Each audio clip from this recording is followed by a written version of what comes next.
Pagi itu, sinar matahari baru saja muncul dari ufuk timur. Fakih sudah bersiap dengan seikat baju yang digendong di pundaknya.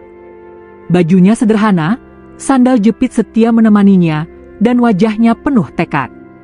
Di tangannya ada kain panjang yang ia gunakan untuk mengikat tumpukan baju agar bisa ia sandang di bahunya.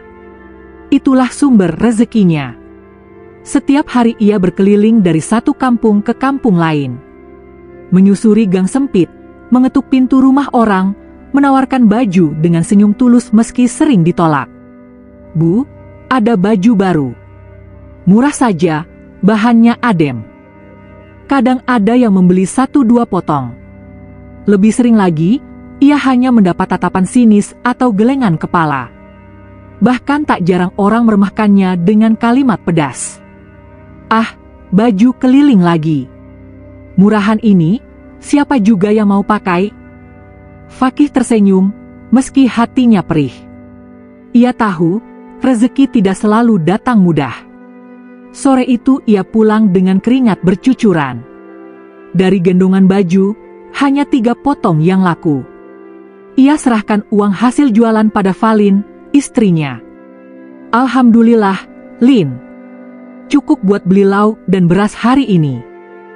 Valin menerima uang itu dengan wajah hambar. Bukan karena tidak bersyukur, tapi rasa lelah dan malu sudah lama menumpuk di dadanya. Ia mencintai Fakih, namun kadang sulit menahan rasa iri ketika melihat teman-temannya hidup lebih mapan. Beberapa minggu kemudian, keluarga besar Valin mengadakan acara syukuran ulang tahun pernikahan orang tuanya. Semua keluarga datang dengan penampilan rapi, mobil bagus berjejer di halaman. Fakih datang mengenakan kemeja sederhana yang sudah mulai pudar warnanya. Sepatunya sudah usang, tapi ia semir agar terlihat bersih. Valin yang berdiri di sampingnya tampak gelisah. Acara berjalan hangat hingga tiba saat makan bersama. Saat itulah, seorang paman Valin berceletuk dengan suara lantang.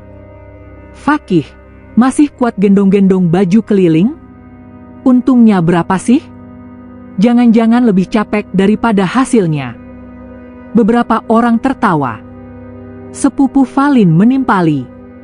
"Kalau begini terus, kapan bisa punya rumah? Jangan sampai Valin ikut susah selamanya." Tawa semakin ramai. Wajah Valin merah padam. Ia menunduk, malu bukan main.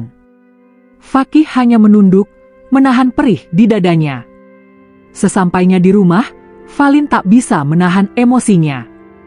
"Aku malu, Fik. Semua orang menertawakan kita. Aku tidak kuat lagi dipermalukan begini. Sampai kapan hidup seperti ini?" Fakih terdiam lama. Ia ingin menjawab, tapi suaranya tercekat. Akhirnya ia berkata pelan, "Aku tahu kau lelah, Lin. Aku juga lelah. Tapi percayalah, aku sedang berusaha. Rezeki ini halal, meski sedikit. Aku tidak akan berhenti mencoba." Namun bagi Valin, kata-kata itu tak cukup. Ia butuh bukti, bukan janji. Keesokan harinya, Ibunda Valin datang ke rumah.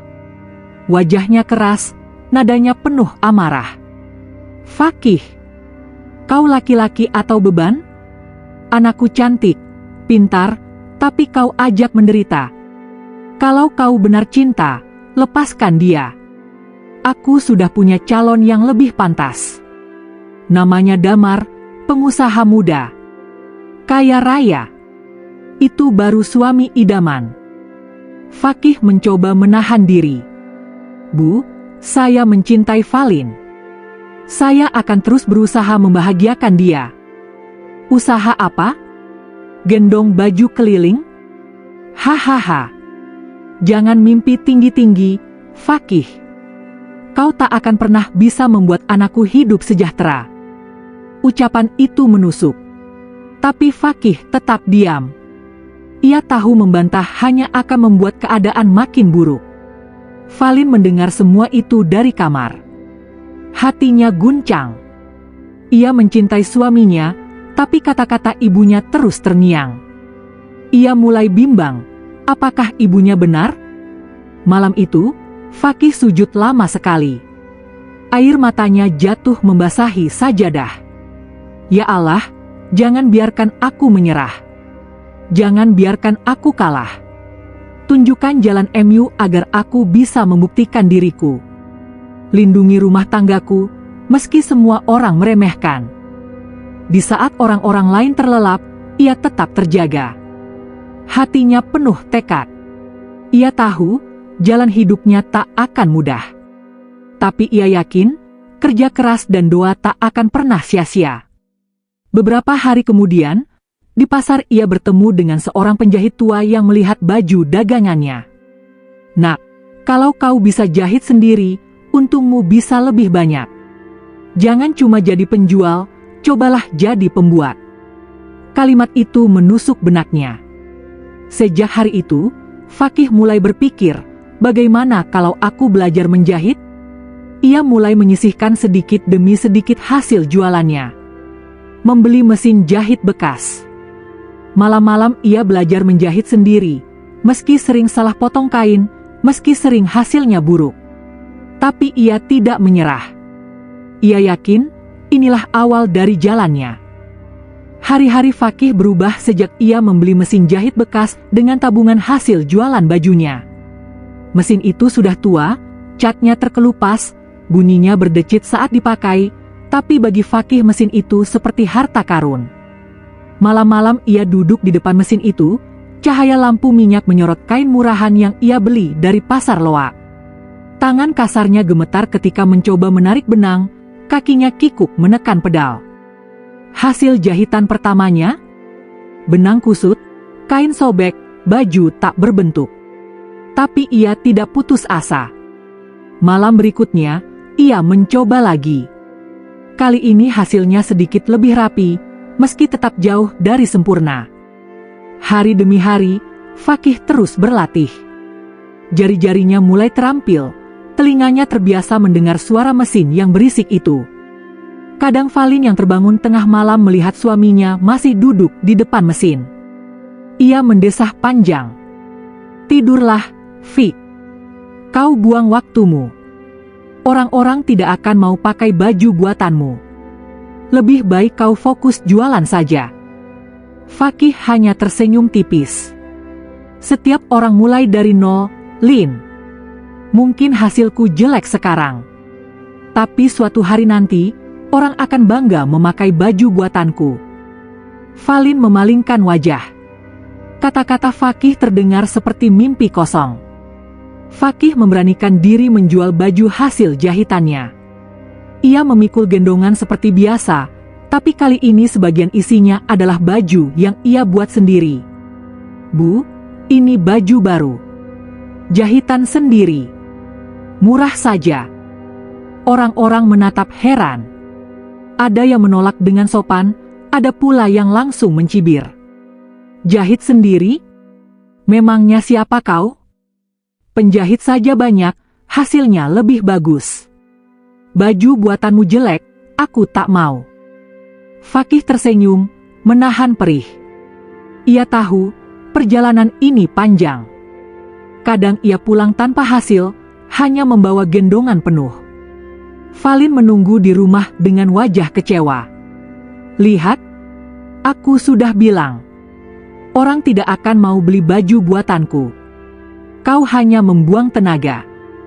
"Aku belajar, Lin. Belajar butuh waktu. Suatu hari akan ada yang percaya padaku." Suatu sore, seorang ibu muda di pasar melihat baju buatan Fakih. Ia mencoba meraba kainnya. "Lumayan juga ini. Harganya berapa?" Fakih menyebut harga rendah, hampir sama dengan modal. Ibu itu membeli 1 potong. Esoknya, ibu itu kembali, kali ini bersama temannya. "Mas, baju kemarin enak dipakai. Ada lagi?" "Temanku mau beli juga." Fakih hampir tak percaya. Untuk pertama kalinya, baju hasil tangannya dihargai orang. Hatinya bergetar, semangatnya menyala. Ia menjahit lebih banyak lagi, dengan tekad lebih kuat. Pesanan mulai berdatangan, sedikit demi sedikit. Ia masih harus berkeliling, tapi kali ini dengan keyakinan baru. Sementara itu, kehidupan rumah tangga Fakih dan Valin semakin panas. Ibu Valin terus saja mendesak anaknya. Lihat Damar itu. Mobilnya baru, usahanya maju.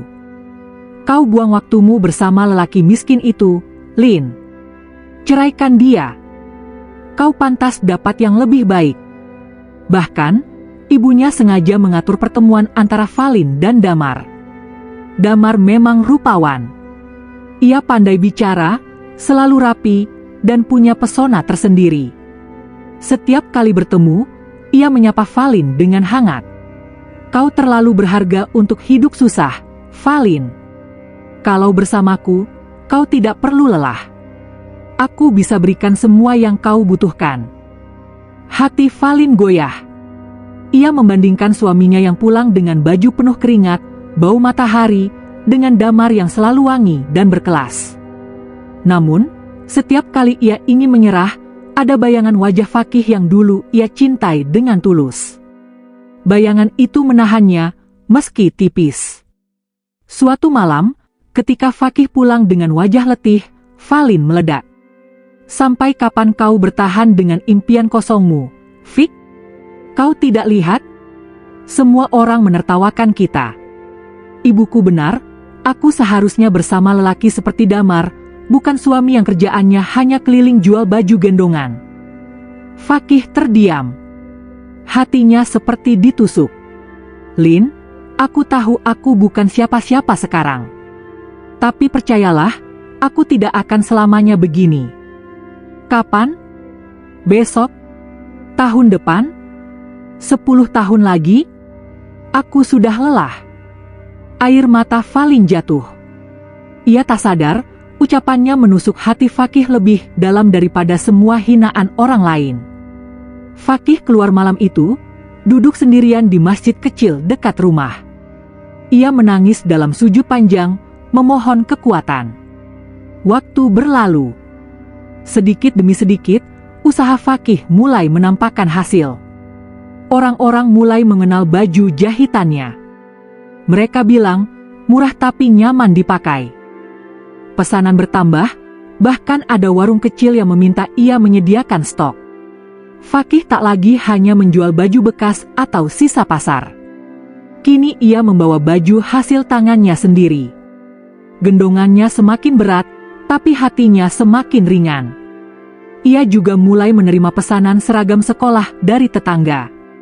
Meski jumlahnya kecil, itu menjadi awal yang baik. Namun, di rumah, Valin tetap dingin. Ia tidak melihat perkembangan itu sebagai hal besar. Yang ia lihat hanya Damar dengan mobil mewah dan pakaian mahal. Suatu hari, Fakih sedang berjualan di pasar ketika ia melihat dari jauh Valin bersama Damar. Mereka berjalan keluar dari sebuah kafe, wajah Valin tampak sumringah. Fakih berdiri kaku. Gendongan bajunya terasa semakin berat. Hatinya perih, tapi ia menahan diri. Ia tidak mau ribut di depan umum. Malamnya, ia hanya berkata pelan, "Aku lihat kau tadi bersama Damar." Valin terdiam. Wajahnya memanas. "Ibu yang menyuruhku. Aku tidak bisa menolak." Fakih menunduk. "Aku tidak bisa melarangmu. Tapi Lin, ingatlah janji kita dulu. Kita menikah bukan untuk menyerah di tengah jalan." Valin meneteskan air mata. Hatinya berkecamuk antara cinta dan kecewa. Fakih tahu, waktunya tidak banyak. Jika ia ingin mempertahankan rumah tangganya, ia harus membuktikan dirinya. Malam-malam ia habiskan menjahit tanpa henti. Ia mulai menabung untuk membeli mesin jahit kedua. Kadang ia tertidur di depan mesin, dengan benang masih menempel di jarinya. Tapi ia tidak peduli. Dalam hatinya hanya ada satu tekad, membuktikan bahwa hinaan orang salah, dan bahwa Valin tidak salah memilihnya. Pagi itu suara mesin jahit terdengar nyaring dari rumah kontrakan kecil Fakih dan Valin. Mesin itu sudah tua, Tapi suaranya kini terdengar seperti musik indah bagi Fakih. Ia sudah mulai terbiasa, bahkan bisa menjahit lebih cepat tanpa banyak kesalahan. Di ruang tamu sempit, tergeletak beberapa potong baju yang sudah jadi. Baju sederhana, tapi rapi. Fakih menatap hasil karyanya dengan senyum puas. Ia tahu, perjalanan masih panjang, tapi setiap baju yang selesai dijahit adalah sebuah kemenangan kecil. Suatu hari, tetangga mereka, Bu Sumarni, datang membawa selembar kain. "Fakih, bisa jahitkan seragam anak-anak saya? Yang satu kelas 3, yang satu kelas 5. Kalau cocok, saya pesan lagi." Fakih menerima dengan wajah berbinar.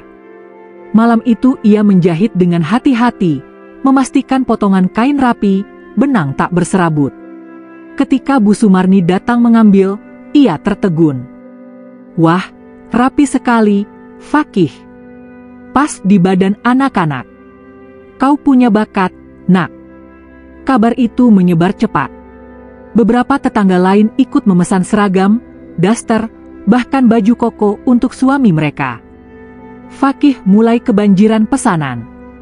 Ia tak lagi hanya berjualan keliling, tapi juga menjahit di rumah. Gendongannya kini berisi baju buatan sendiri yang kualitasnya lebih baik. Dari hasil tabungan, ia membeli mesin jahit bekas lagi. Kali ini ia tidak sendiri. Ia meminta bantuan seorang tetangga muda yang menganggur, Joko, untuk ikut menjahit. "Aku tidak bisa bayar besar, Ko. Tapi kalau kau mau belajar, kita bisa sama-sama cari rezeki." Joko setuju. Ia belajar pada Fakih, dan dalam beberapa minggu, ia bisa membantu mengerjakan pesanan. Rumah kontrakan mereka mulai dipenuhi kain, pola, dan suara mesin jahit. Orang-orang mulai menyebut rumah itu sebagai rumah konveksi kecil-kecilan. Fakih tidak lagi hanya menjual baju dengan gendongan, tapi juga menerima pesanan partai kecil dari kios-kios di pasar. Namun, semua pencapaian itu tidak serta-merta mengubah hati Falin. Ia masih sering membandingkan Fakih dengan Damar.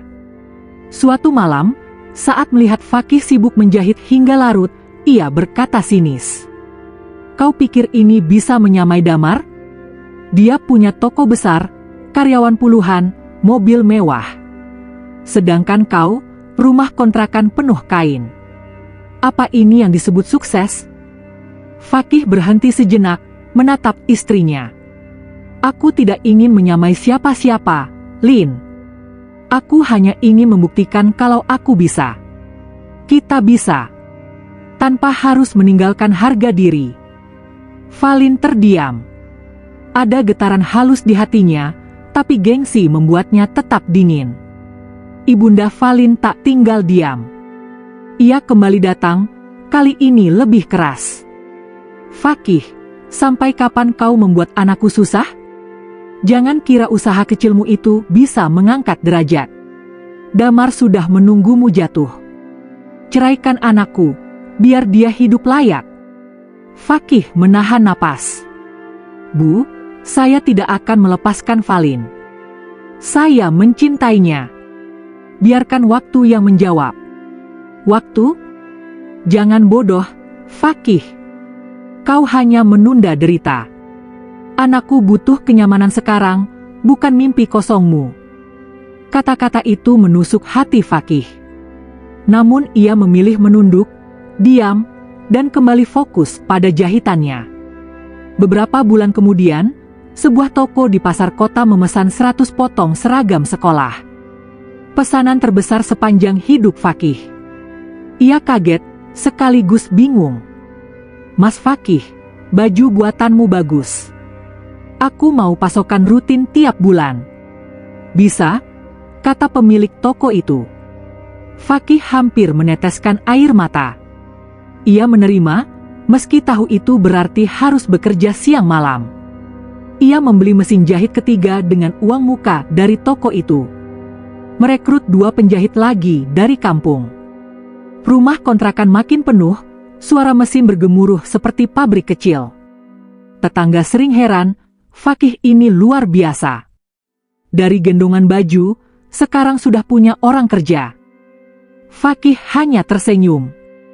Dalam hatinya, ia tahu ini baru awal. Di sisi lain, Ibu Valin terus mengatur pertemuan dengan Damar. Kali ini di sebuah restoran mewah. Damar dengan tenang menatap Valin. "Lihatlah dirimu, Lin. Kau cantik, tapi kau terpenjara dalam kesederhanaan. Bersamaku, kau bisa hidup nyaman. Tidak perlu lagi menunggu suamimu pulang dengan bau keringat dan kain murahan." Valin menggigit bibir. Kata-kata itu menusuk dalam. Ia pulang dengan pikiran kacau. Malamnya, ia menatap Fakih yang tertidur kelelahan di depan mesin jahit, benang masih menempel di jarinya. Hatinya bimbang, di satu sisi ia kasihan, di sisi lain ia iri pada kehidupan mewah yang ditawarkan Damar. Pertengkaran kembali pecah. "Fakih, aku lelah. Kau sibuk dengan mesin jahitmu, tapi aku tetap hidup susah. Kau pikir aku tidak butuh dihargai, tidak butuh diperhatikan? Aku bukan hanya butuh nasi, aku butuh kehidupan yang layak." Fakih terdiam, lalu berkata pelan, "Aku tahu, Lin. Aku memang belum bisa memberimu semuanya. Tapi lihatlah sekeliling. Bukankah ini lebih baik daripada dulu? Aku sedang membangun, Lin. Bersabarlah sedikit lagi." Air mata Valin jatuh. Ia ingin percaya, tapi hatinya terombang-ambing. Beberapa bulan kemudian, pesanan semakin membanjir. Fakih tidak lagi hanya menjahit seragam, tapi juga pakaian muslim. Bahkan ada permintaan dari luar kota. Ia menyewa ruko kecil untuk dijadikan workshop. Mempekerjakan 5 orang penjahit tambahan. Fakih berdiri di depan ruko itu dengan mata berkaca-kaca. Dari gendongan ke sini. Allah, terima kasih. Namun, meski usahanya mulai jelas berkembang, rumah tangganya belum juga membaik. Valin masih sulit percaya, ibunya masih terus menekan, dan Damar masih setia menunggu celah. Fakih tahu, badai belum selesai. Tapi ia juga tahu, badai ini yang akan mengukuhkan pijakannya. Waktu berlalu begitu cepat. Dari sebuah rumah kontrakan sempit, usaha Fakih kini menjelma menjadi sebuah konveksi yang namanya mulai diperhitungkan. Bukan hanya kios-kios pasar kecil, tapi juga toko-toko besar di kota mulai memesan produknya. Di atas pintu ruko barunya, terpampang jelas papan nama. FK Clothing, konveksi, garment. Bagi Fakih, papan itu bukan sekadar nama. Itu adalah lambang perjalanan panjang penuh air mata dan keringat, dari jalanan dengan baju gendongan hingga berdiri sebagai pengusaha. Suatu hari, Fakih mendapat undangan mengikuti pameran produk UMKM tingkat provinsi. Ia sempat ragu, tapi salah satu koleganya meyakinkan. "Ini kesempatan emas, Mas. Dari sini, usaha bisa naik level." Banyak buyer luar negeri datang. Fakih akhirnya ikut serta. Ia menyiapkan stand sederhana, menampilkan seragam, baju muslim, dan beberapa desain baru. Tak disangka, stand FK Clothing menarik perhatian besar. Seorang pembeli dari Malaysia bahkan mengajukan kontrak ekspor. Nilainya mencapai ratusan juta rupiah. Fakih tertegun. Tangannya bergetar ketika menandatangani kontrak. Dalam hati ia berucap, "Inilah jawaban semua doa. Inilah jawaban dari setiap hinaan." Sementara itu, di rumah, Valin dan ibunya tengah menonton televisi. Mereka tak percaya melihat wajah Fakih muncul di layar, diwawancarai sebagai salah satu pengusaha konveksi sukses. "Mas Fakih, bagaimana awalnya usaha ini berdiri?" tanya reporter. Fakih tersenyum di layar kaca. "Saya dulu menjual baju gendongan keliling. Banyak yang meremehkan. Tapi saya yakin, usaha kecil jika dijalani sungguh-sungguh bisa menjadi besar. Saya berterima kasih bahkan kepada mereka yang pernah menghina, karena itu yang membuat saya semakin semangat." Kalimat itu menghantam keras hati Valin. Wajahnya memerah, Tangannya gemetar. Ibunya pun membeku, tak mampu berkata-kata. Di saat yang sama, kabar mengejutkan beredar. Perusahaan Damar ternyata bangkrut akibat kasus penggelapan dana. Ia ditangkap polisi, wajahnya terpampang di koran. Pengusaha muda Damar ditahan atas dugaan investasi bodong, begitu judul berita. Dunia yang selama ini dipamerkan Damar runtuh seketika. Semua janji manisnya pada Valin hanyalah fata morgana. Ibunya menatap layar itu dengan wajah pucat. Astagfirullah. Lin, kita salah besar. Valin tak mampu menahan air matanya. Semua perbandingan, semua hinaan yang ia tujukan pada Fakih kini terasa seperti pedang yang berbalik menikam dirinya sendiri. Beberapa bulan kemudian, Fakih diundang menjadi pembicara di sebuah seminar nasional wirausaha. Ia tampil dengan jas sederhana tapi berwibawa. Di hadapannya, ratusan peserta menyimak. Di tengah acara, ia berkata lantang, "Dulu saya sering dipandang rendah, dihina karena hanya berjualan baju gendongan. Tapi saya belajar satu hal, jangan pernah meremehkan kerja keras. Karena dari sana lahir sesuatu yang besar. Jika hari ini Anda diremehkan, jangan menyerah. Justru jadikan itu bahan bakar untuk melompat lebih tinggi." Sorak tepuk tangan menggema. Fakih menjadi inspirasi. Namanya kini harum, bukan hanya di kampung, tapi di banyak tempat. Suatu sore, setelah acara seminar, Fakih berjalan keluar gedung. Tiba-tiba ia melihat Valin berdiri di sana. Wajahnya sayu, matanya sembab.